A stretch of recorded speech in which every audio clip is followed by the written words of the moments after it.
Hello everyone, welcome to another episode on our channel on Aikido Virtual Dojo.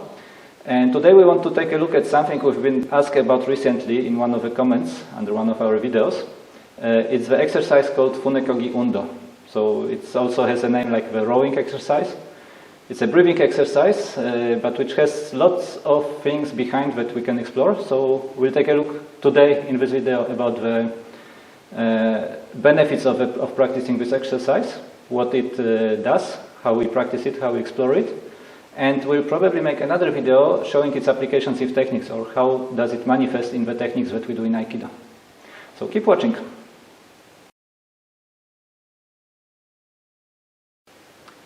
Basically, the Funekogi Undo, it's sometimes called also the rowing exercise. It's a breathing exercise where we move or shift our body slightly forward, extending the hands, and then shift back, bringing the hands in.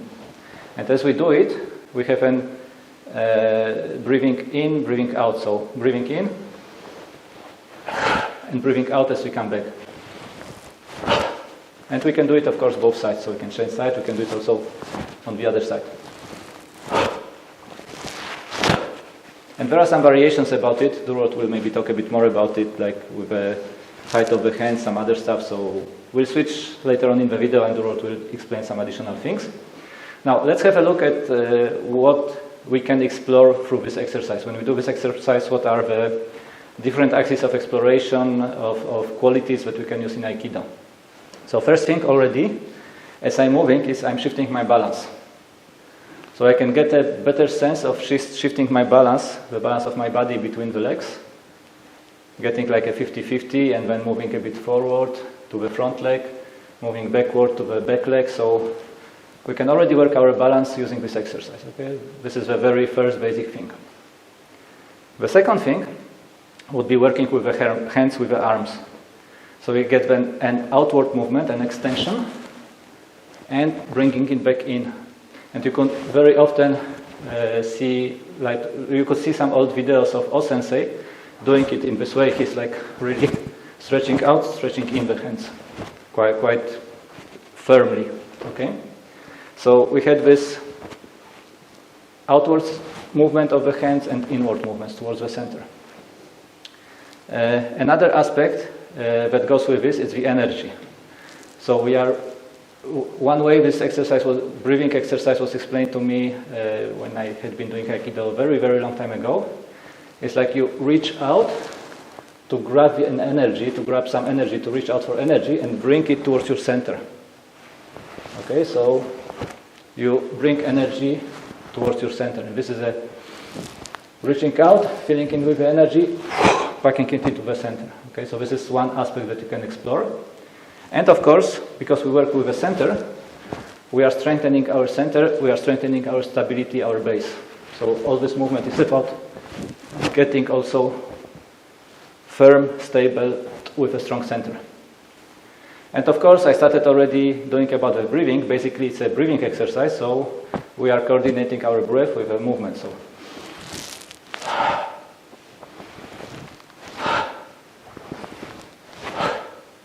we have already these four axes, or these four ways of exploring this exercise, and the four different qualities that we can develop in our Aikido using this exercise. And now we'll go to some more advanced things, and I let Durward now take over. Okay, so let's talk about a few other different aspects of this exercise. So there is a very physical aspect to it, even an energetic aspect to it. So if you do this really vigorously, like Sensei had done, shifting back and forth, the arms are very energetic, it'll start to pump your heart, right? It'll start to move you and make your blood circulate, changing sides. There's even this kind of tapping of the body, which kind of helps vibrate the body. But, deeper than that, too, we had talked about a breath here, breath work. And in many different traditions, let's say even yoga, there's a lot of breath work, and the breath is connected to life. So even in Aikido, we talk about ki, and ki kokyu is connected to the breath, okay, kokyu. So in this kokyu kind of exercise, then there's the breath work, and this helps kind of circulate the energy in the body. So we can think of this in two ways. So one way we generally do it is to breathe in as we reach out and breathe out as we come in, right? And you can actually change that. You can actually breathe in as you come in and breathe out as you release out. So you can draw the energy in and you can also release the energy, right? Okay. There are a lot of traditions too where we add chanting. Osensei would add chants, heiso, and different chants like that relating to the Kotodama. I'm not really going to go too deep into the Kotodama for the moment, but I'm going to talk about some other aspects. So in this breathing exercise, we want to learn to kind of coordinate the body and the breath, and this will help actually stimulate a lot of different energy in our system.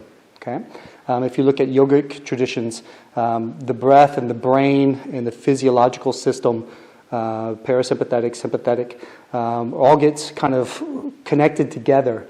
So working on your breath will actually help change your physiology in a sense. Okay, so we do that sometimes to prepare for class. Another aspect of this is that as we reach out, you can think of reaching out into the world around you. And as you draw it back in, you're going into the internal. So this exercise is also an exercise of bringing together the external and the internal. And as we shift and that gets mixed, then we start to bring the external world back to the internal and the internal out to the external. So you can think of these two different aspects, and this is a much larger aspect, thinking of the world around you, drawing that in, and then bringing your internal landscape out and releasing that. In the last part, I could suggest to you that you could start with this kind of basic movement, but you don't necessarily have to stay with the exact form, but allow yourself to experience the movement and let it start to flow.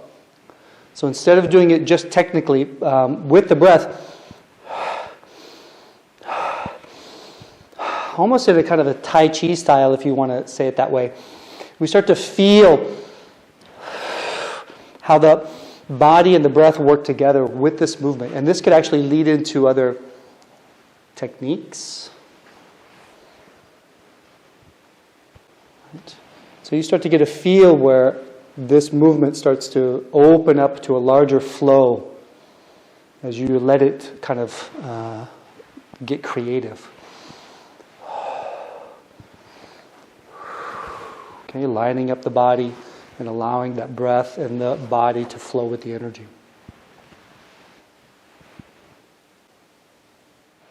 So like I said, when you start to get into this creative aspect, you might see how this movement starts to relate to even, Aikido techniques.